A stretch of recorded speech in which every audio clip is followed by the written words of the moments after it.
bad for this quite important topic. Anyone who feels comfortable sitting closer up, please come. There's lots of tables here. Make yourselves comfortable up here. Before we start tonight's programme, those of you who don't know me, my name's Jonathan Head. I'm on the board of the FCC. I'm also the Southeast Asia correspondent for the BBC here in Bangkok. If any of you are not members of the FCC, do consider joining. We're supposedly a journalist club, but I think actually more than half our members are not journalists now, and we do encourage a broad mix of people.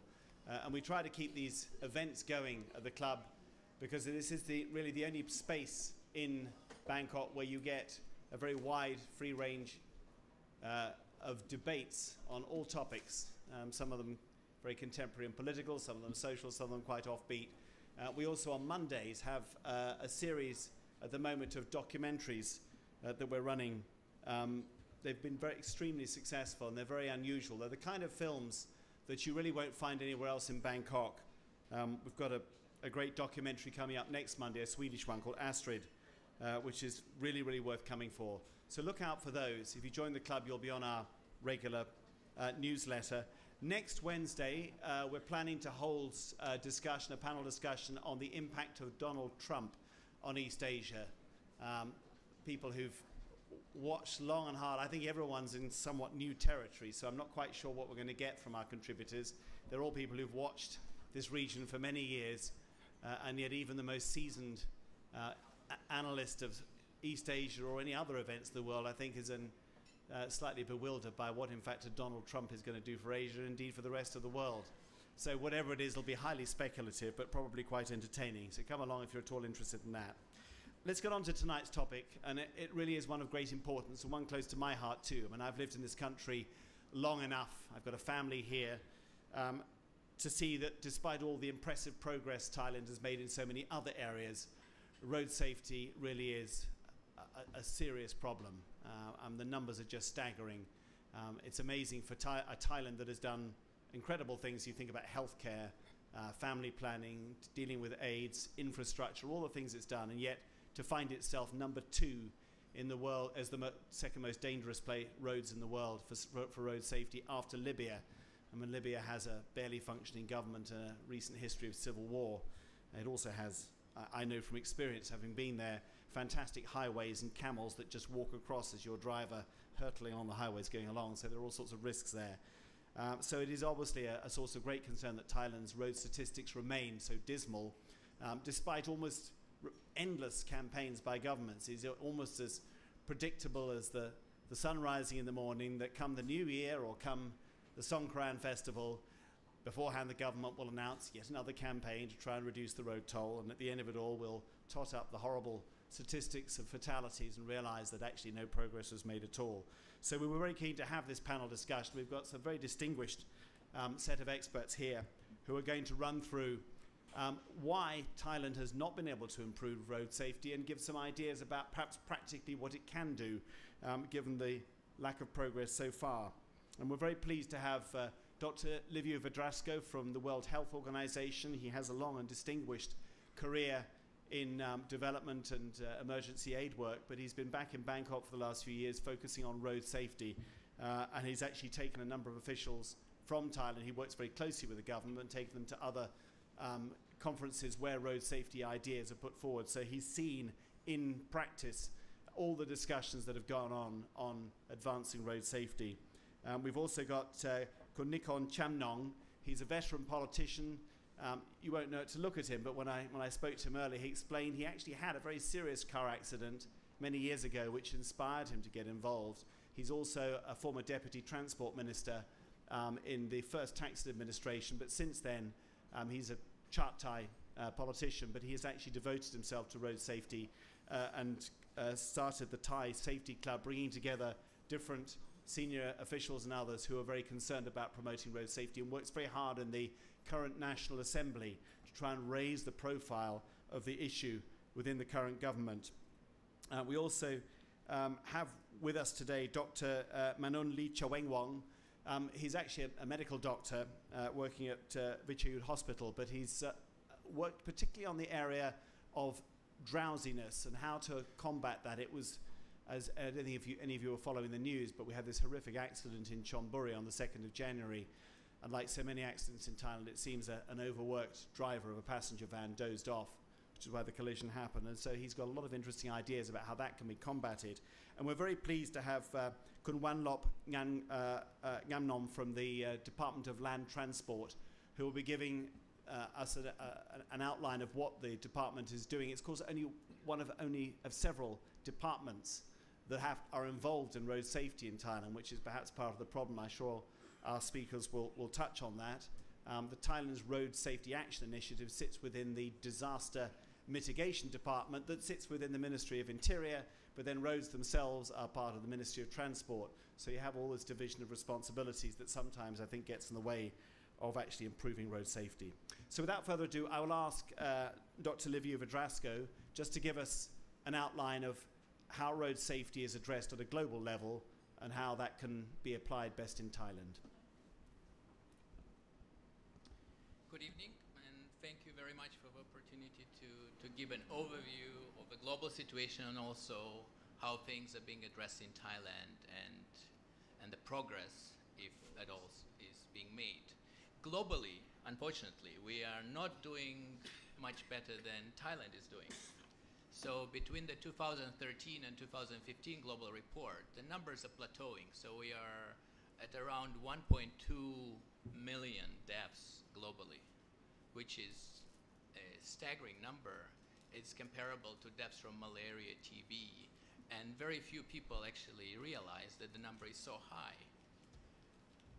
And unless urgently addressed, the road traffic crashes will be the 7th leading cause of death by 2030. And in September 2015, many of you know, the General Assembly, for the first time, enshrined the goal of reducing road traffic fatalities in the new SDGs, the Sustainable Development Goals. So there is now actually, since 2015, a special target, 3.6, that talks about reducing this number of deaths from 1.2 million to 600,000, which is an almost impossible task, one would say, by 2020, not by 2030. This objective and goal was also the topic of the Brasilia Declaration. Governments of the world, for the second time in last 10 years, came together in Brasilia, in the capital of Brazil, in November of 2015, and quite a large group of Thai delegates were there. And the head of the delegation publicly committed Thailand to reducing the road traffic crash fatalities by 10% every year since 2015. So they have made that commitment, and they have made certain steps toward that goal. Maybe it doesn't reflect into the numbers that you see over New Year, and that maybe we will see some improvements at a later stage when we have annual statistics. So where we are in Thailand. As Jonathan mentioned, we are the second deadliest country in terms of fatalities, and the rate is 36.2 per 100,000 population, and it's number 1 in ASEAN, as you can guess. But what is very important and maybe is overlooked sometimes is that 83% of this, let me give you a number, it's about 24,000 deaths every year. But it's even easier to think in terms of daily deaths. It's 66. So it's 66 deaths every year. The Erawan explosion that was not very far from here was about 20. So we have 3 Erawans every day. But of course, the media cannot make a story every day that 66 people dying on the road, because it's every single day. So why is this the case? A number of factors, But one that we have focused on is improving the legislation and the enforcement. Thailand currently has deficiencies in almost all road safety risk factor legislation that you can think of, with the exception of, and you'll be surprised, motorbike helmets. So they're doing very good in terms of having a law on motorbike helmets. But on drunk driving, on seat belts, on the child car seats or child restraints, that law doesn't even exist. So we have been working very closely with many of the people at this table and with government and with civil society to put up a package, a quite ambitious package to restructure and come up with new set of laws. And we are very hopeful that this set of laws that were written already will be put in place by about June of 2017. And there is high-level commitment, and the cabinet endorsed the package already on October 4th. But that's only half a job, or maybe half, 50% is not a good estimation, because you need to enforce these laws. And for example, this wonderful law that I mentioned on helmets, how many people get tickets for not wearing a helmet? I tried to find this statistic. I have not been able in the last 2 years to actually, it probably exists, but it's probably very low. Another thing that we have been advocating, and we see some progress, is the fines, because you have to have enforcement, but then when you enforce, the fines have to be quite high, and it cannot be just up to, because if you say up to 3,000, maybe the policeman feels, you know, he's from a local community. He's like, okay, you paid 200 today, it's okay. Just don't do it again. Another huge issue, there is no database in Thailand of offenders, of violators of road traffic rules. So you can be drunk 10 times, or you cannot wear a seatbelt 15 times. When the police stops you and tries to determine an appropriate fine, he doesn't know if you violated in the past. So it's like every time is a new thing. And I think, and I've been saying this, and I still believe it, Thailand has all the IT knowledge and know-how, and if you look how they manage immigration and many other sectors, there would be no problem to have this system electronic with, you know, the policeman sitting with some swipe cards, with credit cards, whatever. Actually, you can have the cameras to record the violations, to record them and to send it by mail or even email, and even withdraw the fine from a bank account. Thailand is there in terms of technology, but is it there in terms of the willingness to do that? Another important number, 83% of all deaths of this 66 per day or 24 per year, 24,000, are among vulnerable road users. This is motorcycles, this is bicycles, this is passengers, this is pillions of motorcycle, people using motorcycle taxis. So no matter what we do, we shouldn't get distracted by every other measure and every other thing that we could do. We should be thinking about these vulnerable road users. And 73% are motorcycle users, drivers, or pillions.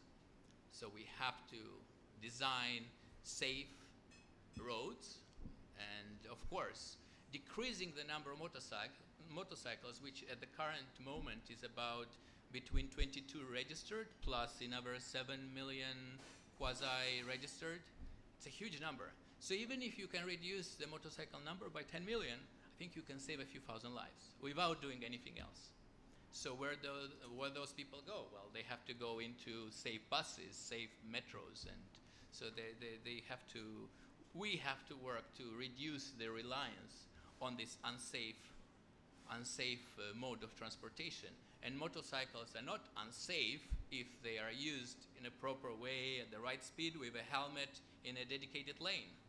So there are ways to to safely ride a bicycle in a certain environment. So, Thailand progress. Is Thailand making progress? I think there was definitely some progress in the last year and a half in terms of actually looking at the laws, creating the committee that they need to create, drafting the new laws, getting it through the cabinet. I think this required quite some attention and some willingness, and that happened.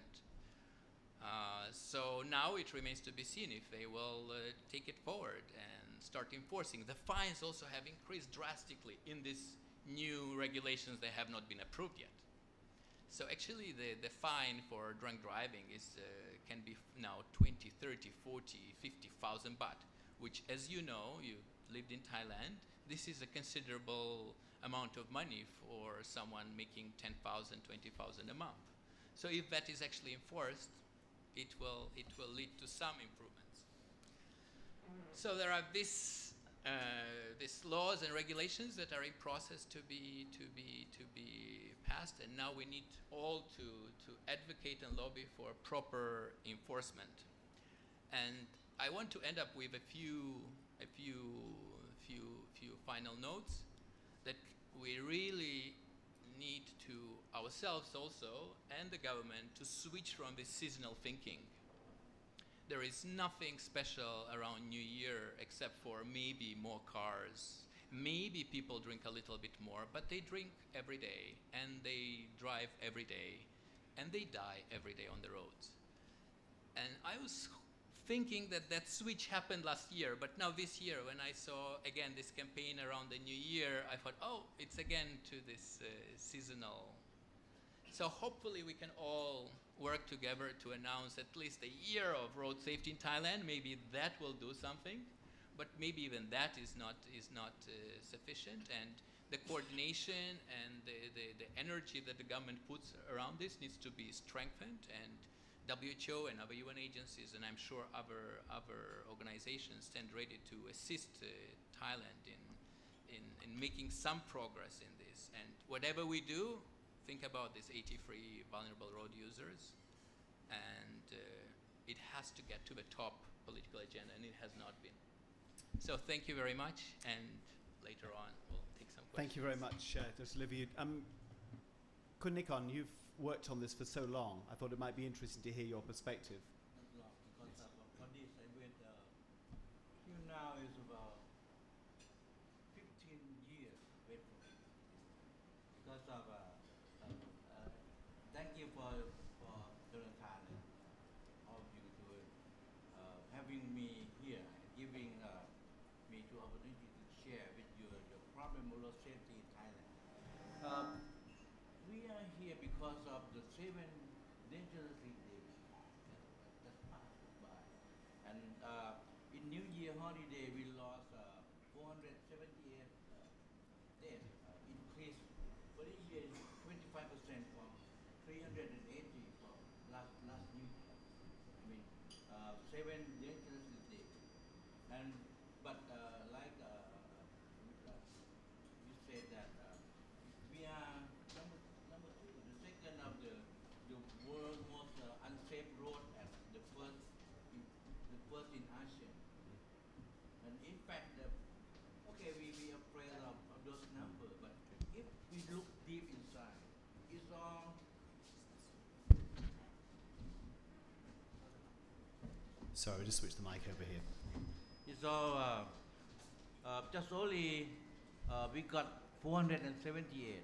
But if we look at the number, I mean, of the Thai, I will let you see this.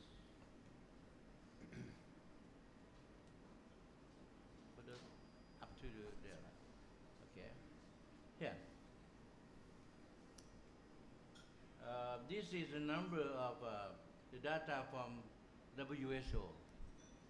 We got 36.2 per 100,000 people, I mean, every year. It means that we got 24 and 200, I mean, about per year. death. If we divide a year, it took about 66, right?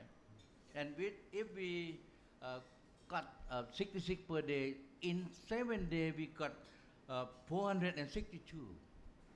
But for this New Year, 7 dangerously day, we got 478, 6 more. There's not much difference, is it? It's about the All same, the isn't it? same. So the dangerous is deep inside. Every day, everywhere in my country, we got very, very serious. But I want to tell that the 7 dangerous days created by me in last 14 years. We created in 2003 at time that I was Deputy Minister of Transportation in charging of land transport. We created this title to make people afraid of this. We count 7 days, and then at that time we just said this time. I mean, we will make it not more than and we set the line to make. Sometimes I fight for this battle in my career of 3 years in that work. 6 battle. The first year is to it Songkran Day and New Year's. I mean New Year's Eve. I'm lost. We can't control it at all. It's been upper than our life. But for the second years, we even we can control, but not make it decrease. But in the third year, we won. We can control and make it down. And we use every kind of a measure to make that. But this was when you were Deputy Minister, yeah. right? Yeah. And I'm the Deputy Vice Chairman of the Board of Director of Road Safety at that time too. And the Chairman is Kun Jaturon Chai Seng. That time he is the Deputy Prime Minister at that time, Vice Prime Minister. The aim is naming of the 7 Dangerous Day is to make the indicator to check. I mean, about just like the sickness of my country about this. And then after that we make it, we use it until now. So it seemed to me that after that the term of those is just like we got 2 things is the increasing of the vehicle in Thailand, especially motorcycle, is very rocket high. I mean, It's about 20 million registered, yeah, isn't it? just like that. And 80% is motorcycle. And but in the other side, I mean, the measure is just like not up high. It's just like more relaxed on that. So after that, I mean, the increasing of the rate of every 7 dangerous day. I mean, it is up and up and up. And then in last Songkran Day, we got the number is in last Songkran Day we found that we lost in last Songkran Day in the 442 deaths, up 21% from the last year Songkran Day. And then I mentioned this in the assembly. We worry about this, and I request some ad hoc committee to take care of this. And for National Reform, Stealing Reform Assembly, just only one ad hoc committee on that. And then after that, I call back to Kun Mo, I mean the Dr. Manoon, and a lot of the people that we fight together in the last 14 years back. Can I ask, what is it, in your view, that the government is not doing now that you think they should be doing? Yeah, and because of, like I said, is that the management of this is under the new management. at that time it's controlled by the prime minister, and prime minister or vice prime minister, but under on the behalf of prime minister. But after that, we just make it low. See, the head of the chairman of those is become to be the minister of interior, and then the very most important is the secretariat is at that time is belong to the Department of Disaster Prevention. Right now it's still okay, but the problem at that time that those organization is control policy and in charge too. Just go, Kun Jaturon and me, we go out at that 7 day every day. Go to Chiang Mai, go to buy helicopter to see and to check the how to enforce the measure. So after that we have ad hoc committee. We finished by the committee and Dr. Manoon too. Is that we have a 3 plan. The short-term plan is for the last 7 dangerous days in this new year. We said this. Our measure is we request that the government have to set the line, but by cut down, the line 5% down. So it means that you have to control not over 361, 5% from last time. Last time is New Year's is 380. So cut down 5%. How would they do that? How would they reduce the deaths? What measures do you want them to take? It's the lie by the management. The organization have to the last battle that we won that we win that is we set the line, and then we give this line to the governor, 77 governor around the country. So people in Songkhla or in Chiang Mai have to know that in your province how much last time you have to control, cut down 5% down, so you know what the road, what the intersection that happened that make people die. You have to go to that and send your colleague to take care of that, to control that that area. But why didn't it work this year? Why was it you set these targets? Why were you not? Do you think you could not reduce the death toll? Maybe because of after that the way to set the target is out. Because of when you set it, it's very dangerous, not for people but for the government. Because if you can't do that, it make you attacked by the media or whatever. So they're afraid to set the lie after that. Those is the problem. But in our fighting, we just try to beat ourselves, to beat the prime minister, to beat the cabinet, to take care of those lies.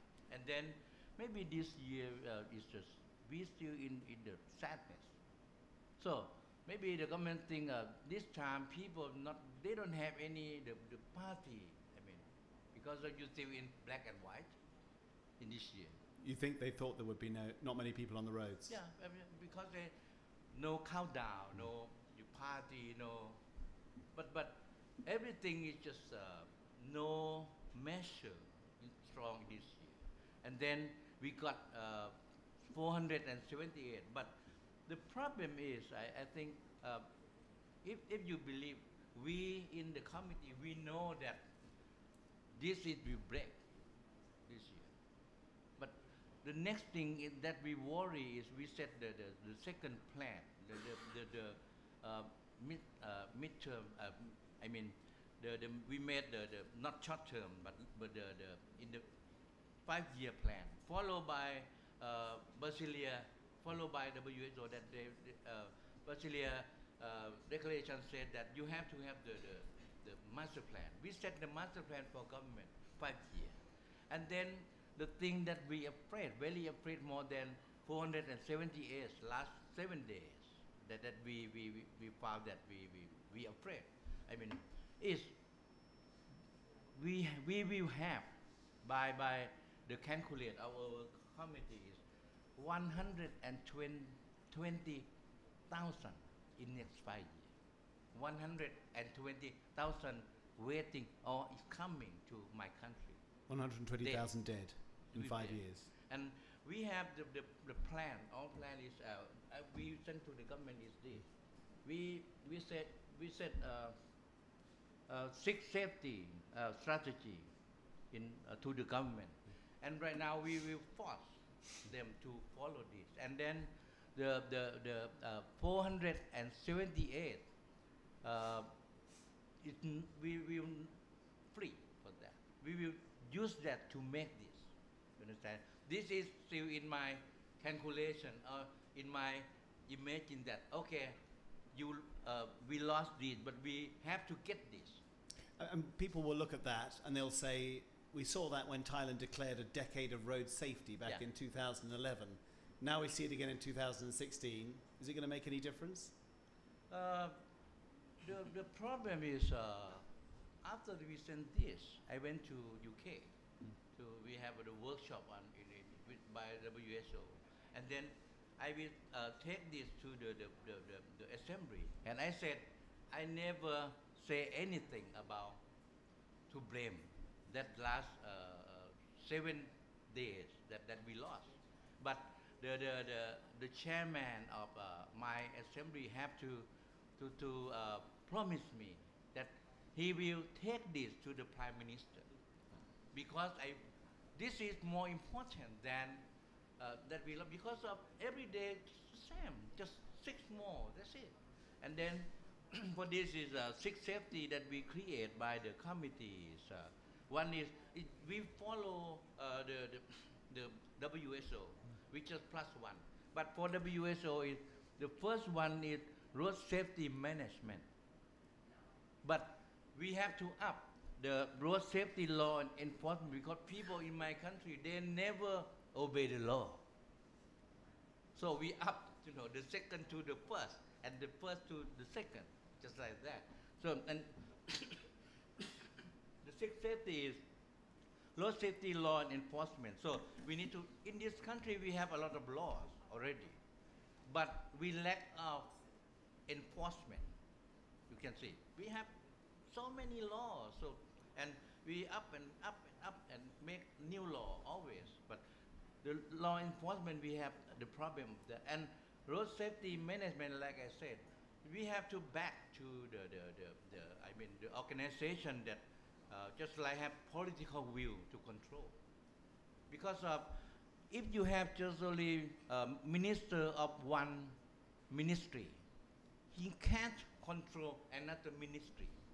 He can go to the police, organization, he can control the transport organization. We have to back to be in one chair to control everything. Back to that, and then the safer road.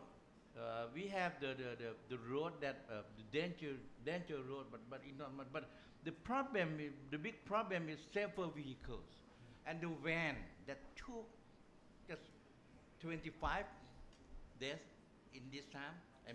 The van is the most dangerous public transportation in this country. In my when I work in land transport, I never let the van to be public transport, because I know it's very, very dangerous when they fall like this.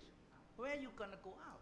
And this is the one vehicle that public transport that you have the fuel in the chamber. You have gas in the chamber, and then you have no way to go out. One way that you can go is heaven or anything else. You no way to go out. And then we request the government that you have to ban the van. In the submitting, our proposal. And yesterday they had some meeting in Kosocho and try to control the van. But the problem is the van is the very important for people in the near Bangkok province. And then the next thing is the education and culture and safety behavior, and the sixth safety is the safety EMS. I mean, okay, if we control the five thing already, but it's still clash. You have to check the people that injured to the hospital very fast. If you can do that, you can save 20%. And I tell you, this is we work because of I want it before too. I have some plan on on the year 2005 to 2008. We try to scale down the number of 22.6 to become to be 20 at those times. And then we have the master plan like this, but only 5. This is 6 safety strategy. This is only 5. We can cut down on the last year of the plan to be 18. It means that we save by the plan is all 113 people per year. But for this plan, we save 3,500 per year. So can I just stop you for a moment there? Because I'd actually like to hear from Kun Wallop, who's come from the Department of Land Transport. Obviously, he's responsible now, and perhaps get his views on what went wrong in this last season. Kun Wallop's going to speak in Thai, and Namwan, my colleague, is going to translate. ครับ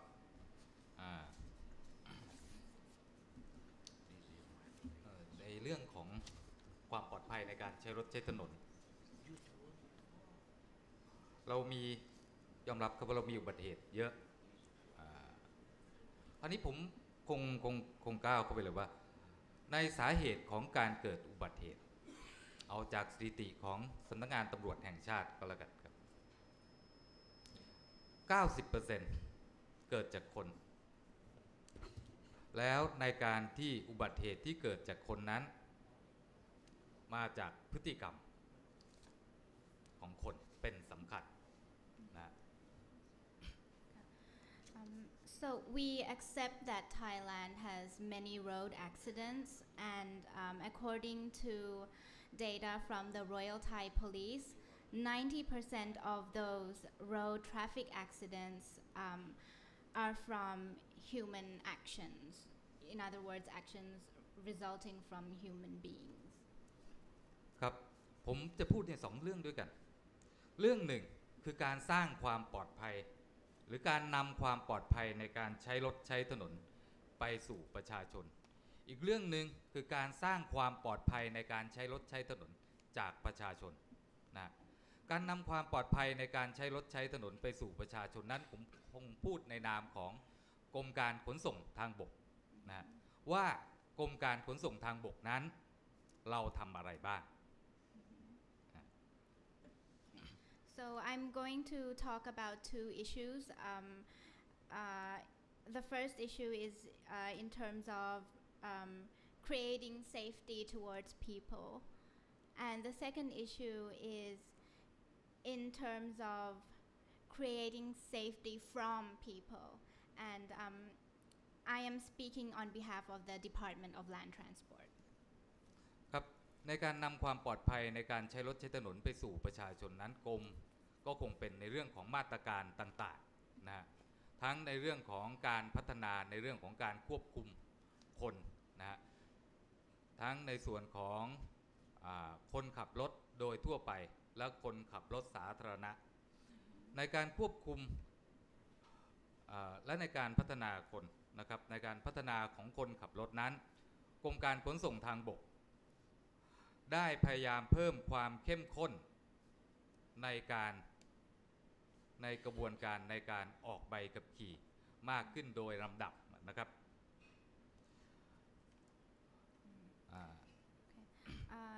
In terms of improving human resources, those who drive passenger vehicles, for instance, the Department of Land Transport has increased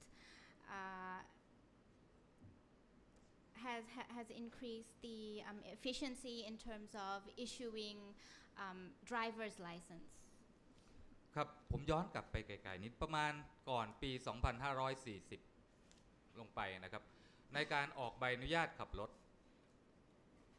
กรมการขนส่งทางบกเป็นเพียงผู้ตรวจสอบคุณสมบัติก็คือคนคนหนึ่งเนี่ยจะมีใบอนุญาตขับรถมาที่กรมเราทดสอบสมรรถภาพทางร่างกายทดสอบร่างกายเราทดสอบความรู้แล้วเราก็ทดสอบความสามารถพอถัดมาประมาณปี 2540 เมื่อสังคมเห็นว่าแค่นั้นมันไม่พอกรมการขนส่งทางบกเริ่มให้ความรู้แล้วเริ่มมีการอบรมให้กับคนที่จะมาขอรับใบอนุญาตขับรถเป็นครั้งแรกเมื่อประมาณปีนั้นตอนนั้นเราอบรม1 ชั่วโมงถัดมาในปีผมจำไม่ได้นักนะในเรื่องของตัวเลขถัดมาเนี่ยเราเพิ่มการอบรมเป็น2 ชั่วโมงรู้สึกจะประมาณปี 2500 ประมาณ 2550 แล้วเราก็เพิ่มมาเป็น4 ชั่วโมงในประมาณปี 2554 ตอนนี้เราเพิ่มกระบวนการอบรมมาเป็น5 ชั่วโมงใน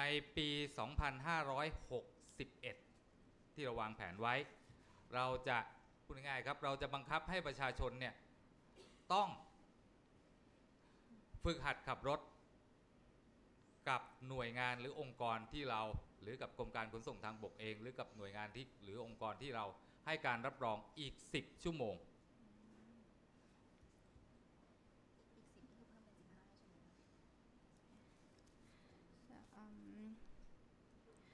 So in terms of issuing driver's license, the Department of Land Transport is in charge of determining those who are capable of obtaining driver's license. In 1997, we started training for those who would like to obtain a driver's license by providing 1 hour training. After that, 10 years later, in 2007, we increased the training to 2 hours. And right now, the training time is 5 hours in order to obtain a driver's license. We have also issued new measures within the next 2 years, next year actually, 2018. Those who wish to obtain a driver's license are required to undergo an additional 10 hours of training. So that will be 15 hours. But they will have to train under various agencies that are approved under the Department of Land Transport. นอกจากนั้นแล้วอันนี้เมื่อกี้นี้ใบอนุญาตขับรถใหม่ในการในกรมการขนส่งทางบกเองที่เรียกว่าการเปลี่ยนประเภทหรือการต่ออายุใบอนุญาตขับรถเราก็จะเพิ่มกระบวนการในการทดสอบกระบวนการในการอบรมเพิ่มขึ้นอีกในปีถัดๆไปอย่างต่อเนื่องนะครับในรายละเอียดผมคงไม่ไปลงรายละเอียดในถึงตรงนั้นนะครับ And apart from that, the additional measures include increasing the level of difficulty of the exams in order to obtain a driver's license. So in other words, we will make it harder in the coming years. ครับนอกจากนั้นแล้วสำหรับอันนี้คือสำหรับคนขับรถทั่วไปในกลุ่มคนขับรถสาธารณะนอกจากเรื่องของการอบรมแล้วเรามีเรื่องของกระบวนการในการควบคุมพนักงานขับรถนะฮะกรมการขนส่งทางบกเองเริ่มบังคับให้รถทุกคันต้องติด GPS เฉพาะรถโดยสารรถสาธารณะรถบรรทุกต้องติด GPS มาตั้งแต่วันที่25 มกราคม 2559 แล้วจะติดครบทุกคันในปี 2562The department has also issued regulations for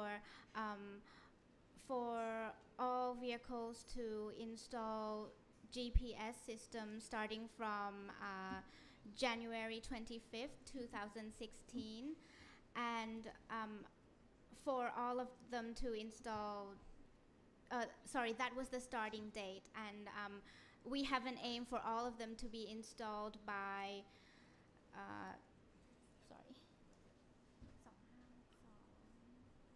by 2019. ครับถ้าถามว่าติดทำไม GPS นั้นนะครับที่เราติดไปเราตามไปด้วยเครื่องแสดงตัวตนคนขับรถของรถสาธารณะที่เราติดทั้งหมดไปจนถึงรถบรรทุกนะครับเพื่อให้สามารถติดตามได้ว่ารถคันนั้นตลอดเวลาที่รถคันนั้นเดินรถใช้ความเร็วเกินกว่าที่เราควบคุมหรือไม่มีการขับรถเกินชั่วโมงการทำงานที่เรากำหนดไว้หรือไม่นะเพราะว่าเราไม่สามารถมีบุคลากรตามไปกำกับตามไปควบคุมได้ตลอดเวลาเราจึงใช้เทคโนโลยีนี้ไปควบคุมนะ The GPS installation is done so that we can ensure whether or not this vehicle is driven faster than the level that I mean if it's driven faster than the preferred level. And the second reason is so that we can know whether the driver is driving more than the amount of hours that he or she can drive, since we cannot put any human resources in the car to ensure that they are driving above the amount of hours. So this is why we install the GPS system. ครับอันนั้นเป็นสิ่งที่กรมการขนส่งทางบกนำเข้าไปควบคุมนะแต่จากที่ผมพูดไว้ตั้งแต่ต้นนะครับว่าพฤติกรรมอุบัติเหตุเกิดจากพฤติกรรมเสี่ยงแล้วทำไมผู้ใช้รถใช้ถนนจึงมีพฤติกรรมเสี่ยงทำไมจึงขับรถเร็วทำไมจึงดื่มแอลกอฮอล์นะแล้วใครล่ะต้องเป็นคนที่ดูแลพฤติกรรมเหล่านั้นจริงๆแล้วสิ่งที่สำคัญที่สุดคือคนนั้นคนที่ใช้รถใช้ถนนจะต้องเซฟชีวิตจะต้องใส่ใจกับความเสี่ยงจะต้องใส่ใจกับผลกระทบที่จะต้องเกิดขึ้นกับคนอื่น So accidents are a result of risky behavior, and the question is, why do commuters have these risky behaviors, such as drinking alcohol while driving? These commuters should be aware of the effects that this behavior has towards other people. ครับตราบใดที่ถ้าประชาชนยังไม่ใส่ใจสิ่งนั้นนะฮะกรมการขนส่งทางบกเพิ่มมาตรการอะไรลงไปในการควบคุมผมยกตัวอย่างนะครับเมื่อไม่นานมานี้มีการพูดถึงการที่จะต้องสอบข้อเขียนผ่าน 100%ปรากฏว่าในสังคมออนไลน์ทั้งหลายเกิดกระแสต่อต้านอย่างขนาดใหญ่แสดงให้เห็นว่าอะไรแสดงให้เห็นว่าประชาชนนั้นยังไม่ได้ตระหนักถึงความปลอดภัยของตัวเองยังไม่ได้ตระหนักถึงผลกระทบที่จะเกิดขึ้นกับคนอื่นจากตัวเองนะเพราะฉะนั้นต่อให้เราลงมาตรการอะไรลงไปถ้าสิ่งนี้ไม่เกิดความปลอดภัยก็เกิดขึ้นยาก Not long ago there was some talk about increasing the passing level of the driver's license exam to 100%. So you would need a 100% score in order to pass the exam. And when this news came out, there was a lot of debate online, and people were against this new measure that would come out. This shows that the public is not yet aware of the risks that could occur towards both themselves and others as well. ครับเพราะฉะนั้นอีกมุมมองหนึ่งของกรมการขนส่งทางบกเองกับนอกจากที่เราควบคุมหรือที่พูดเล่นๆเมื่อกี้ผมพูดว่าเรานำความปลอดภัยในการใช้รถใช้ถนนสู่ประชาชนแล้วอีกมุมมองหนึ่งก็คือการสร้างความปลอดภัยในการใช้รถใช้ถนนจากประชาชน So the another view from the department is that we want to create safety from the people. ครับหลังจากที่กรมการขนส่งทางบกได้รับความกรุณาจากท่านนิกรนะฮะเมื่อปี 2546 ที่ท่านได้ผลักดันให้เกิดกองทุนเพื่อความปลอดภัยในการใช้รถใช้ถนนนะกรมการขนส่งทางบกเองก็เริ่มกิจกรรมที่เข้าถึงประชาชนในหลายๆกิจกรรมอย่างเช่นกิจกรรมที่เราทำกับเด็กๆนะฮะโดยสำนักงานขนส่งจังหวัดไปจัดทำสนามจราจรเยาวชนบ้างไปดำเนินกิจกรรมส่งเสริมเด็กไทยใส่ใจวินัยจราจรก็คือในวันเด็กเนี่ยเราก็ไปจัดกิจกรรมต่างๆกับเด็กในการส่งเสริมให้เด็กเนี่ยมีความรู้ในเรื่องของกฎจราจรวินัยจราจรสร้างความตระหนักให้เกิดขึ้นกับเยาวชนแล้วก็กิจกรรมกับในระดับประชาชนอีกมากมายหลายกิจกรรมนะฮะซึ่งอันนั้นเป็นอีกส่วนหนึ่งของการที่เราบอกว่าเราสร้างความปลอดภัยในการใช้รถใช้ถนนกับประชาชน After the establishment of the Road Safety Fund by Kun Nikorn in the year 2003, the department started to set up many activities related to the awareness of road safety. For instance, on Children's Day, we would raise the awareness of children in terms of traffic signs and road safety, and we also established many other activities on the public level as well. ครับการสร้างโดยกรมการขนส่งทางบกนั้นนะครับมันก็คงได้แค่เพียงเล็กน้อยสิ่งที่สำคัญที่สุดของความปลอดภัยในการใช้รถใช้ถนนต้องสร้างจากประชาชนเองต้องสร้างจากผู้ใช้รถใช้ถนนเองสร้างโดยคนอื่นบังคับโดยคนอื่นได้ผลน้อยครับขอบคุณครับ So at the end of the day, when it comes to road safety and awareness of this issue, it needs to start from the public, not anyone else. Thank you. Thanks very much. Just before we throw the floor open to questions, Dr. Manoon, just your thoughts on road safety. I know you specialised in the problem of sleep, but obviously you've got a good idea as to methods that might actually be practical. Rather, we have a lot of grand plans that we've heard, but perhaps some more practical measures that could reduce road fatalities. Yeah, thank you for inviting me. First, I would like to express my condolence to those who died during the New Year festival. You heard the number 478 deaths. That's not the actual number. That's the number reported on the date of the accident. Some of them won't make it, okay? You have to count 30 days. So the real number should be close to 900. Despite of all our effort of our public authority, no big truck allowing to run during that time, okay, and good weather. So what went wrong, you know?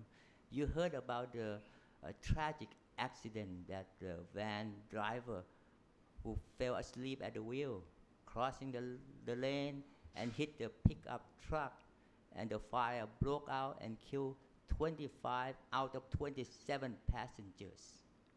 Okay, this should be a good opportunity for the public authority to raise the awareness of the importance of adequate sleep, the danger of sleep deprivation, and the danger of drowsy driving. Because drowsy driving is not dangerous only to himself or herself who drive, but also to others who share the same road.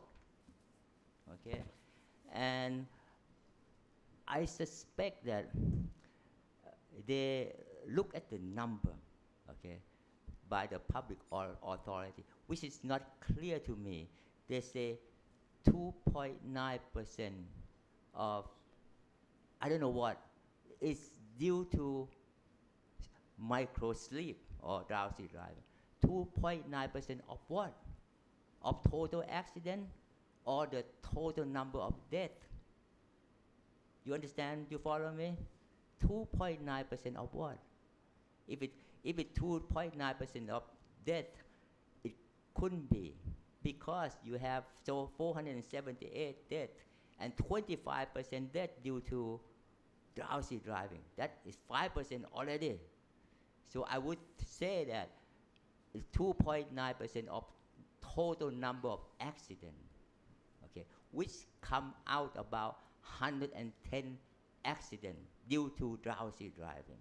And you know, the drowsy driving usually lead to fatality because the driver doesn't apply the brake, doesn't turn the steering wheel. When they hit, it hit with force. If you drive 90 kilometers an hour, you're going to hit 90 kilometers an hour. It's like you're falling from the building 9 stories. So you're all dead. Even at 90 kilometers an hour is a legal limit. Even 70 kilometers an hour, you die. So it's not only the speeding, it's a combination of speeding and drowsy driving. Okay, so I've been heading the anti-drowsy driving campaign for 12 years already. Thailand concentrate on follow the WHO, concentrate on make people obey the traffic law. I mean speeding and helmet, okay, stop sign, red light, and drunk driving. Okay, that's all the WHO talk about. Just that. Only 2 years ago, in the Brazilian Declaration on Road Safety, that now the WHO start to draw attention. Now to what? Drowsy driving, to diseases, medical disorder. In my field, like a obstructive sleep apnea, okay, cause drowsiness. Drugs include both medicines. Some of them make you drowsy, and also illicit drug. And now the WHO talk about distraction from mobile phone. Okay, before 2 years ago, the WHO never talk about all of this. Just only 2 years now. Okay, so Thailand always follow the WHO. Whatever the WHO said, drunk, speeding, and helmet, seat belt, and child restraint. That's all. Okay, that's why my campaign does not succeed. Okay, and I've been campaigning about the adequacy of sleep, and I hit against the brick wall. You know why? The Institute of Population and Social Research, Manoon University, funded by Thai Health Organization, okay, reported the adult Thai sleeps average 8 hours and 40 minutes. And the teenager, 15 to 17, sleeps 8 hours and 45 minutes. Sleep more than adequate. Can it be true? The world leader, you know, the Dutch is a world leader. The Dutch sleep only 8 hours and 15 minutes. So Thai beat them for half an hour. I think should be reported in the world Guinness World Record. Okay, that means our information is unreliable, incorrect, and also mean all the data about the cause of accident. A lot of causes due to speeding, drinking, reckless driving. What is reckless driving? You know? And you will see the report come out within 24 hours of accident. How could it be? You know, normally the police officer should go at the scene of the accident, look at the skid mark from the brake. There's no skid mark, usually due to drowsy driver. Nothing being done, just report like that within 24 hours to get rid of that problem, okay? And that's why WHO now want the correct data that is reliable so we can help to lower the death rate from accident. You know. I've been studying the commercial bus driver, oil delivery truck driver, motorcycle taxi driver. Ask them, do you admit you fall to sleep while driving? You know, about 28% to 53% admit they fell asleep while driving, especially the oil delivery truck driver. Whenever you pass them, okay, please be careful. They might hit you and you die right away. No way you can escape the death, you know. So the problem, see, instead of focusing on the campaign against the drowsy driving, they turn the blame to the van. You know? The van is unsafe. I agree with that. The pickup truck is unsafe because they carry the passenger in the cargo areas. But they should concentrate on the drowsy driving. You know why they spend a lot of time driving, the commercial driver? Because their salary is very low. Their main income depend on the share of the passenger fare or the distance they drive. Okay, so they will work until they fall to sleep. No question about it. It happens all the time, happens every day. If we can cut the number of drowsy driving by just 1/3, okay, we can reduce the death by 1,000 lives. I'm sure of that. In USA or in UK, drowsy driver accounted for more than 20% of fatality. And in Thailand, we say 2.9%, which is untrue. To me, I believe that it's probably 30%. So out of 478 deaths during the New Year's festival, at least 150 deaths from drowsy driving. Okay, I think Thailand should concentrate on education, public campaign, the importance of adequate sleep, danger of sleep deprivation, and the danger of drowsy driving. Thank you. Thank you very much indeed. Listen, I will encourage you to ask questions of the panel we've got here. Obviously, they've all got different skills. There's a microphone up there. Don't be shy. Any of you got any questions at all about road safety in Thailand? I don't suppose many of you, perhaps none of you have ever had any problems in Thai roads. Michael.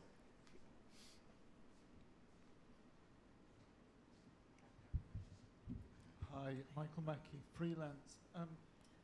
Wallop, can I just check something that you said, which was that you were going to make it harder, but my first question is, how will you make it harder?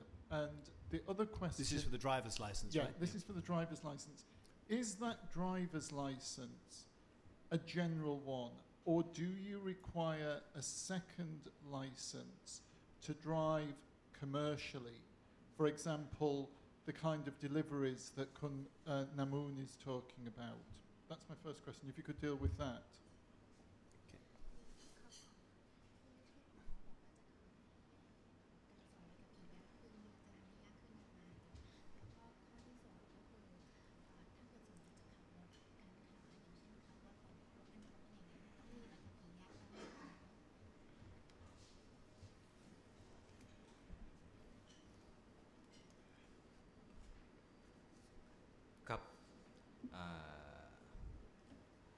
ขับขี่ยากขึ้นอย่างไรนะครับเอาสิ่งที่ชัดเจนก่อนวันนี้ตั้งแต่วันที่1 มกราคมมาเราเพิ่มเป็น5 ชั่วโมงจาก4เป็น5วันที่1 มกราคมปีหน้าเราเพิ่มการฝึกภาคปฏิบัติเข้าไปอีก10 ชั่วโมงในระหว่างทางเราปรับปรุงตัวเนื้อหาในข้อสอบเพิ่มขึ้นโดยลำดับอันนั้นอีกในปีถัดๆไปนะครับจากใบขับขี่ที่ถ้าเป็นเมืองนอกเราเรียกว่าเรินถ้าเป็นเมืองไทยเราเรียกว่าชั่วคราวนะจากชั่วคราวเป็นเมืองไทยเราเรียกว่าส่วนบุคคลถ้าเป็นเมืองนอกก็คงเป็น full license ก็จะต้องก้าวเข้าสู่กระบวนการของการทดสอบอีกครั้งหนึ่งและมีการสอบขับรถบนถนนจริงบวกไปกับการเข้ารับการอบรมแต่เนื้อหาคงไม่ใช่เรื่องของกฎหมายระเบียบข้อบังคับแต่จะเป็นเรื่องของการวิเคราะห์เคสอุบัติเหตุต่างๆที่เกิดขึ้นบนท้องถนนเอาเคสต่างๆนั้นมาสู่กระบวนการวิเคราะห์แล้วก็คงจะต้องสอบให้เขาทำการวิเคราะห์และสอบใบขับขี่รถบรรทุกหรือรถใหญ่นะในเมืองไทยปัจจุบันแยกต่างหากก็คือไม่ได้ผ่านรถยนต์มาก่อนก็คือเป็นของใบขับขี่เฉพาะรถบรรทุกเองไม่ได้เป็นรูปแบบของหนังสือรับรองแต่ตามที่กรมการขนส่งวางแผนไว้ก็คือจะเป็นหนังสือรับรองโดยลำดับชั้นของประเภทของรถบรรทุกนะครับก็คือต้องผ่านการขับรถจากรถพื้นฐานแล้วก็ถึงไปขับรถบรรทุกหรือรถโดยสารในแต่ละลักษณะตามประเภทของรถครับ Starting for the first question, starting from January 1 this year, we have already increased the number of hours from 4 hours previously to 5 hours. This is for training. And starting from January 1 next year, we will increase the number of training in terms of practice to 10 hours, to an additional 10 hours. We have also changed some details of the written exam. And for those who hold a temporary license, in Thailand we have permanent licenses and temporary licenses. For those who hold a temporary license, they will have to undertake driving exams on the road, on the real roads. And they will also have to undergo a written exam in terms of analyzing road accidents in the written exam. As for your second question regarding commercial vehicles, yes, they do have to have a separate license and also a different kind of test for commercial vehicles. I also had another question which was more general but keeping with the issue of freight and haulage. Thailand makes a lot of its claim to be the up-and-coming hub of upper Southeast Asia, that there's road links being built into Myanmar, all the surrounding countries. And this will make transport more seamless. Will this lift standards or will it worsen them? Is this one of the ways that standards can be enforced, to quote Nikorn Jamtong's point, or is this actually going to spread the problem out and maybe even bring new problems in? Thank you. Who's that directed to, Michael? General one. anyone brave enough to try it, really. So will Thailand's role as a hub with its 400,000 kilometers of roads or whatever it is, actually, as you have more and more traffic coming in from the region, well, do you think that will raise driving standards, or does it risk making accidents worse? Kun Nikorn, what do you think?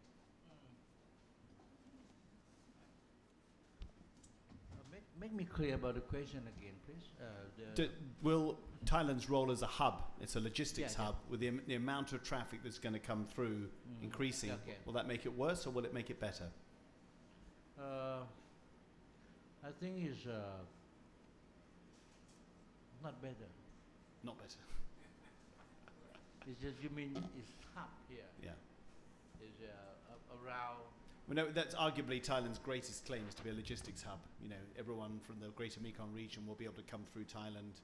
So, I mean, we already have huge amounts of road traffic coming in from Vietnam, from Laos, with the new roads. I have the car passport. I made it myself on the last 12 years. Because we are the center of ASEAN here. We are the heart of ASEAN. And then we just opened the country, and the road here is, the ASEAN road in Thailand is a very good road. But the problem is, I don't know, maybe we follow UK. The style of driving is not the same around us. Right? You can see in Vietnam, in Burma, they are right-hand driving, right? We are right-hand and left-hand driving, but only us in the center.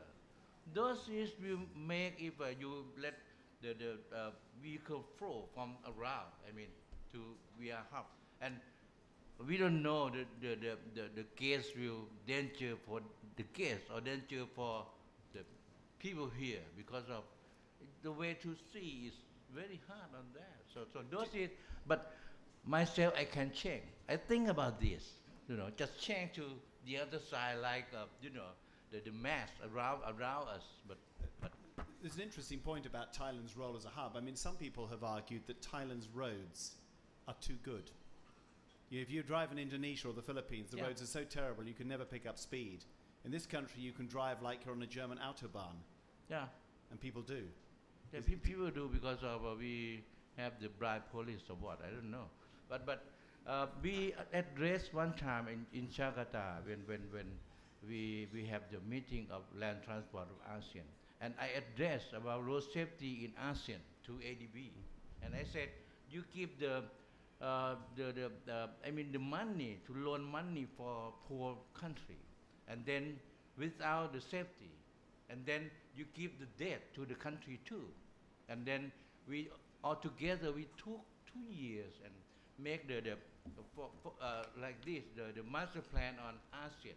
We use together to make sure investment was in road safety as well as roads of ASEAN, and we have the declaration in Phnom Penh one time, and it followed this about 2 years after this, and then it means that just like Vietnam, Vietnam have motorcycle, two-wheelers more than us, but the law is stronger than us, and it makes Vietnamese accident we are champ in ASEAN. So if we open right now, we open the country to let every kind of vehicle from everywhere around here to come, but we don't know. But you have the cyclists is drive around the world, but dead here. It's very dangerous here. Be careful about that. Dr. Manoon, we try to improve, but very dangerous now. Yeah, I'm worrying about if more trucks coming to Thailand. In Thailand we have only 5 rest area for the big truck. In UK you have like every 50 or 100 kilometers, and they plan to build more rest area, more 40 rest area in the next 15 years. It takes that long, I forgot to mention one thing. In my fighting against the drowsy driving, the Department of Biomedical Engineering from Mahidol University has developed an innovation. This is the portable electroencephalogram monitor, okay, and it will detect the brain wave that driver start to go into sleep, and then it send the signal, like a vibration, and saying that wake up, wake up. Okay, this is going to be this is the final development going to go to the market pretty soon. Yeah, thank you. You have a lot of fun on the weekend with that, yes. I have something to mention here. May I back to my you open this for me? Tam. Okay, here. See this from WHO. You see the ribbon that blue. This is motorcycle. In here we have 80% there's two-wheelers, I mean motorcycle. And then if we have the plan that not hit to the point, we shoot wrong target. The past time that I tell you about the secret of that I want this. Because of what? You can see in the motorcycle open the running headlights on in daytime in here. Those is my policy. And because I found in Japan that 20% down, I mean, can decrease the fatality because of when you open the daylight, I mean, of motorcycle, because people can see you. But in my country, I went to Malaysia. Malaysia they have running headlights on policy. It means that if you ride a motorcycle, if you not open, you against the law. Yeah. But in my country, I made AHO, automatic headlight on. It means that if you start the motorcycle, the headlight will open automatically. And then for use those, we cut down 25%. But right now, when we run the measure is here, and I request to WHO here, we have to shoot the right target is in two-wheelers.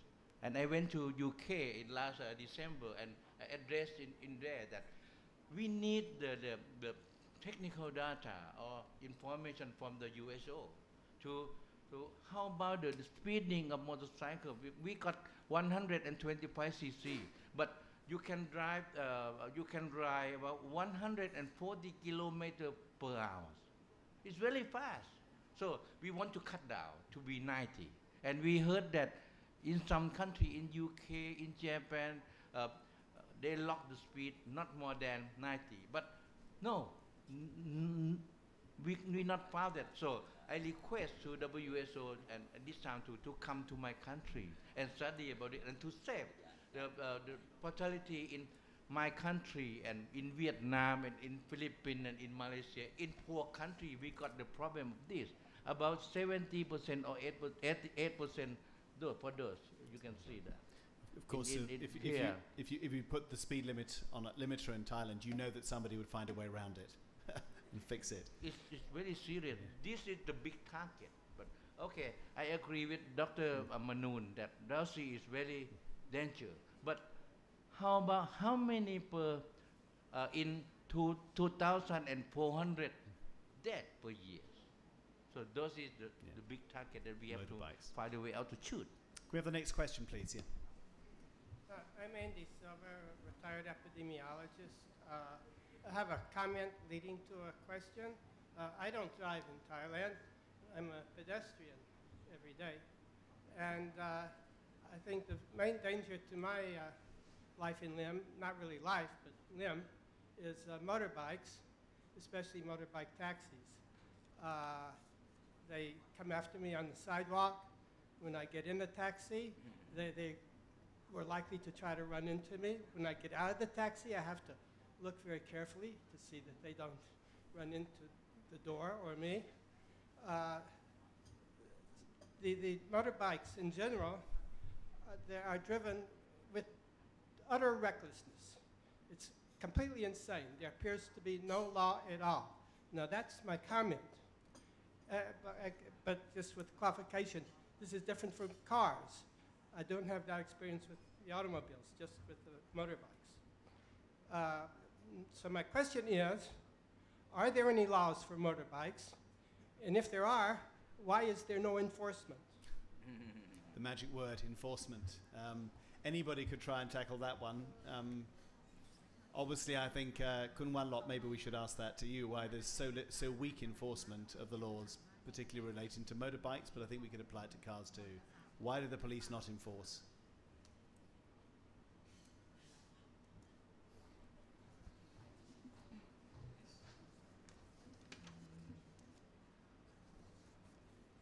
Motorcycle รับจ้างอันตรายไหมก็ I can help him because I create a motorcycle taxi myself. It's your fault. You Yeah. made them. It's my responsibility. In last time we have just only motorcycle that take people to here and out, and then we found that it's very danger on that, so we try to control, and then I launched the policy to control them to become under control, and they got the yellow plate on motorcycle taxi. At the time, I said to Kun Thaksin, the Prime Minister at that time, I said that we have to launch it because of I was born in when I was born in Songkhla, and then I took motorcycle taxi from the day that I was a child, to go to village to the highway and go to Songkhla, the main city, and then it means that it exists here. So we try to control that. So imagine that it's better than before, but it's still danger. But The question is, which is I think everybody who lives in Thailand would ask, is about enforcement. Yeah. Why do we were out with the other day doing a story for the BBC with a police speed trap. He had his speed trap up in a 80-kilometre-an-hour area, and he wasn't stopping anybody travelling who was travelling up to 120 kilometres an hour. And anything below that, he wouldn't stop. And we said, why? He said, look, they're all breaking the law. I'd have to ticket everybody. Now, there are all sorts of theories, but is the problem that the police law enforcement aren't told to do it or don't want to do it? Or is it that in a country where very powerful people never get called to account, the police don't see the point? The answer is we are poor. That is the answer. We have motorcycle taxi that should not be the taxi at all, but it's that. And then the police right now when in traffic hours, we do have the police on the junction to control the flow, and then if they come to give the ticket, nobody take care about those. We still lack of that, but right now we have a lot of camera, and it's just working at 4 years before this to catch that. And right now we try to launch the public eyes in this for the proposal to the government. I will follow that. It means that people should have the camera on their car, and if they send to just like a motorcycle on sidewalk to the police, so we can catch them and give them the ticket. What happens if you get a ticket in Thailand? Most people don't pay, do they? We have to solve those problems too. In the past, by the law, the ticket is the life of ticket is 1 year. 1 year, if you not pay, it's just like a mosquito, you die. Just like that. So, and then we try to go to the land transport. If you not pay the ticket, they not make your license for your car, right? But it's against the constitution because of people. Does it because of me too? Because of I launched the way to you can pay the tax of your car everywhere in the country.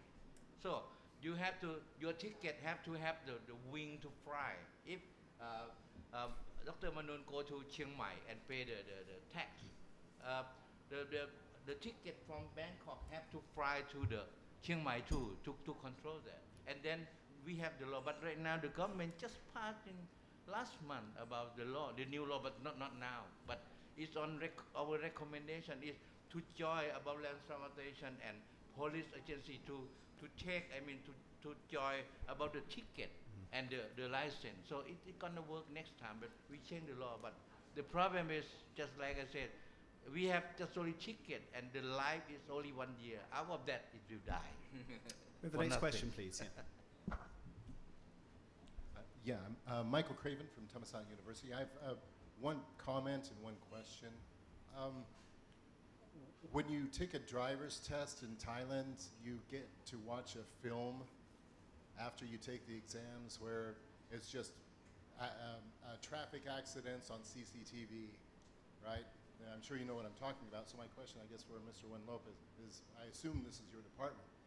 Is that an effective strategy for teaching safety? And if so, how can you measure that, right? Is this directed to Kun Wallop? Yes.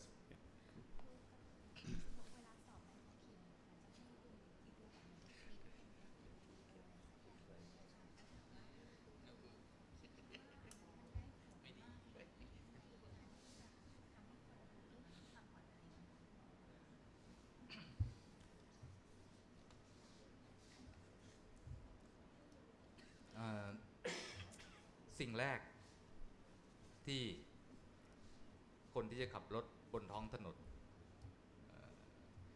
ต้องรู้ก็คือการใช้รถใช้ถนนร่วมกับคนอื่นได้อย่างปลอดภัยก็คือเกณฑ์หรือกฎระเบียบในการใช้รถใช้ถนนร่วมกันอันนั้นรู้ก่อนสิ่งที่ต้องรู้เป็นเบื้องต้นเลยถัดมาสิ่งที่จะต้องมีก็คือการที่คนคนนั้นจะเกิดความตระหนักที่จะระแวดระวังอุบัติเหตุนอกจากกฎระเบียบแล้วตามมาถึงความตระหนักในการระแวดระวังอุบัติเหตุเพราะฉะนั้นสิ่งที่มันเป็นคลิปวิดีโอหรือว่าการถ้าในมุมผมก็การวิเคราะห์อุบัติเหตุต่างๆก็เป็นสิ่งที่จะทำให้คนเนี่ยเกิดความตระหนักซึ่งมันก็นำไปสู่ความปลอดภัยในการใช้รถใช้ถนนส่วนหนึ่งมีผลครับ Yes, the video clips that you watch on the day that you participate in the driving exams, yes, they do help lower road accidents because number one, the first thing that drivers need to know is how to use the road with other people. And the second thing is to raise awareness to avoid accidents. So the video clips that you watch analyzing road accidents, this is all to raise awareness, which in turn leads to road safety. I have some comment on this. Yes. I still have some comment on this because I work on land transport a lot of years. In the first time, I tell the people in land transport, officers that the driver license is two types: license to kill or license to suicide license. I said that time. So we control a lot, and that time we have only about all over the country just only 10% they have driver license, and we found that what we can do.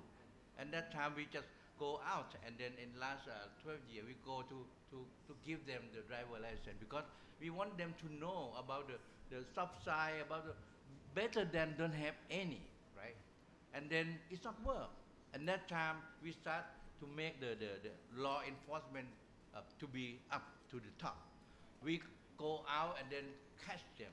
Without driver license, they just catch them all over the country. Then they come back to have that.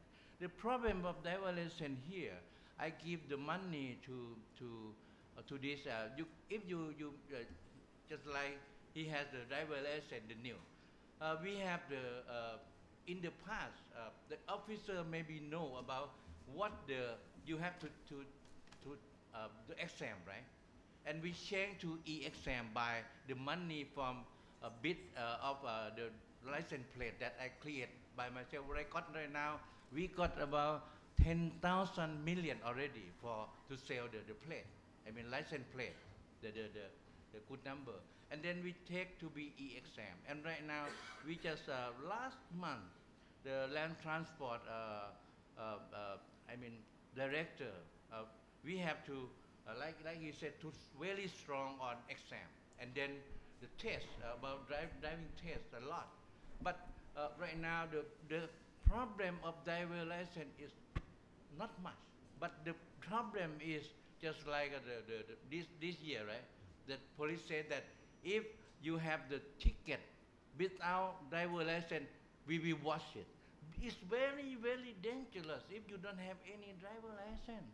So the driver license now is not the problem much like you feel, but the problem is to enforce about people who have they don't have any driver license, and then when you cut the ticket, the suspending is the problem too, because of the driver license here is the plastic, right?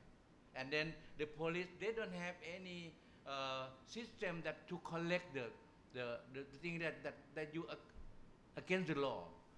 And I just no points on your license, you mean? Yeah, because of they don't have any the system in IT.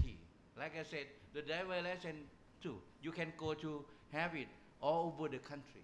So if you have the ticket here and you got sick, right? Sick of them, sick time. Yeah. The police will take you driver license. But in here we can enforce it. No database. And I give them 30 million that time. But this is I launched to the government last month, and they know about it, and then they will change on that and join with the land transport. Over here, the organization that give the driver license is there, but the people that enforce the driver license is there, so they don't join together. Liviu, can I just ask, the point about education. From the WHO's point of view, obviously, these are grotesque, awful videos that are shown to you at the time you get your license. But what's your own view on best practice for education to improve the culture of safety?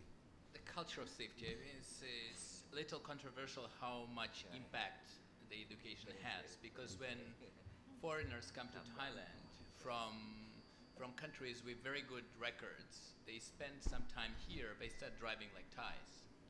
So this tells us that maybe education and safety culture does not play such a high role. And I went through this driving lesson because I just went as a regular person from the street. It took me 4 visits, so it's not so easy. It took me 4 visits. I watched that video about 3 hours. The video is in Thai. The subtitles is in English. I lost my glasses on the day, so I had to sit in front of a screen. Plus, the videos are not current from Thailand. They are some very bad traffic intersection situations from like India, showing like the most, which I was surprised, like they couldn't find footage in Thailand. So there are areas of improvement there, but I think they are making, the driving itself, they was serious. I don't know, because I'm not Thai, that they were maybe making it more difficult to get, but there's something there that works and something that can improve. But what can really make a difference here in Thailand is looking at the problem, which is motorcycles. 83% vulnerable road users, 73% motorcycles. So speed, drowsy driving, whatever you do, if you can separate this group from the other group, because people die because motorcycles hit other things. So if you can put them in a separate lane from other cars, statistically, I don't think you have to be a public health expert or statistician to know that either you reduce the number of motorcycles or you separate them, there will be less people dying, even with drowsy driving, with alcohol and speed and everything else. But just, if I may, why is it not happening in Thailand? And you, in your opening remarks, made very good reference to some stellar performance in prevention of mother-to-child transmission of HIV. Thailand is the first in the region. So I think they can do it in road safety. It's just, it has to become the national agenda. The Prime Minister or whoever is in charge has to come and say, you know, Thailand will take this seriously. And then they issue a plan, well-resourced, and appoint someone in the Prime Minister's office that will become the head of a national road safety program. So it has to be treated as a health emergency. I wouldn't call it an emergency because it's been like this for many, many years, but it's a serious public health issue that has clear solutions, and everybody knows these solutions. So, and the money is already being spent, it's just not very well coordinated. You have Ministry of Transport, and Ministry of Transport has a number of departments under it, and then the Ministry of Health, the Ministry of Interior, and then you have the Royal Thai Police, and they're all doing great work, but it's not necessarily all the time evidence-based, and it's not controlled, and the statistics, as we know, are not perfect. So I think if we can all succeed in raising this to become a national agenda, like during the bird flu, you were here, I was here, you know, the Prime Minister became the Mr. Bird Flu, and you know, there were activities in every province, and they controlled it, and it was not hugely expensive. So I think there is hope, and there are clear ways of doing it. That was a very long and elaborate answer to your question. We went rather off track. Is that okay? I'm here to listen, so that's all great. right. Let's now wrap it up now. The night's getting on. Do you have do you have something else to ask? Yeah. Could you unpack the data that you've collected so far? Basically, what I'm looking for is a profile, if you will, of the average driver who will get into an accident during the 7 days of danger, for example. I think if you could put a face on that, then you've identified a target group for any public safety promotions or campaigns that you plan in the future. Right? Are you saying that we need, you're asking what is the typical problematic driver or risk? Yeah, just like what, where, when, why, how. Like, for example, most accidents in Bangkok are on Ratchana Road.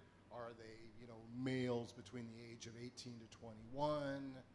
How fast are they driving? 20% of them are falling asleep at the wheel, things like that.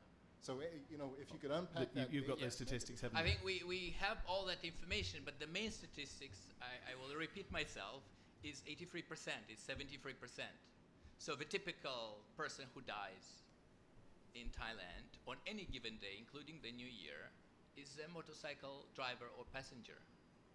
Sorry, so that's your answer. One last question there. Honorary member, but I used to work with United Nations SCAP in the transport division, and my major work was also road safety, helping countries in the region to improve road safety. Okay, the major accident victims are motorcycle drivers, age group 15 to 24. So this should be the major target of any education and enforcement in this country. Okay, second point, or my question is, we have every year since the last 15, 20 years, on New Year, on Songkran, a big major crackdown or event, whatever how to call it. Like any other crackdown in Thailand, it lasts a week and then it's forgotten about it. Why does that happen? Thank you. I think that point's sort of been raised in our discussions, but obviously it's worth stressing again, isn't it? These temporary campaigns don't work.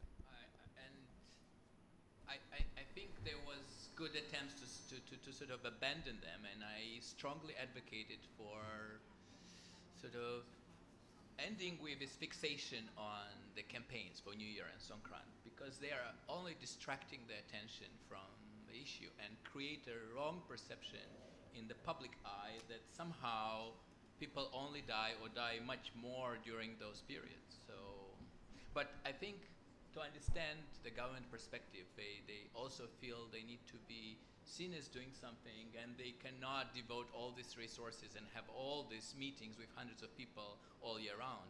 So they choose to do these campaigns. I understand them, but I think it's not the good investment of resources. Sorry, could Nikorn, yeah. Myself, like I said in the first place, is the 7 dangerous day or the campaign, all of that is just only the tools for me, because of it's just to test about how sick you are, and we used this before, and then it's a shame that till now we don't have any the agency that or organization they collect the data to become information at all. We just get it aware, just like the 20 death of accident on that. It's just in here, but they not go deep inside. They not record, and then the purpose is to set up. I mean the organization to collect, because if you don't know what the problem is, you can solve it. But for me, those issues, last 12 years, we've been talking to Dr. Ross from ADB about that. Okay, we control the drunk driving on 7 days, right? Dangerous day. How about in Malaysia? They are Muslim. And how about the Hari Raya, the New Year's of Muslim people? What is work? Because of they don't drink at all. So Mr. Ross said that if we set up the special time like this, those is the day that we can use the new medicine on the sick. Because of in that day when we declare that, and then whatever that you need to work on that, the new medicine, the new measure you can put on that. And if work, you can take the whole year. But the problem before this is, on those 7 days, we just use the same old medicine. But the disease is up because of the vehicle is more and more and more, but you still use the same old medicine. But 7 days is we work. If we use that to take the new measure on that, it's still, variable for if you can use it. I mean, I use it a long time. Listen, thank you very much indeed, and very warm thanks to our panelists for a very detailed exposure of these issues, and thanks all for you for coming along.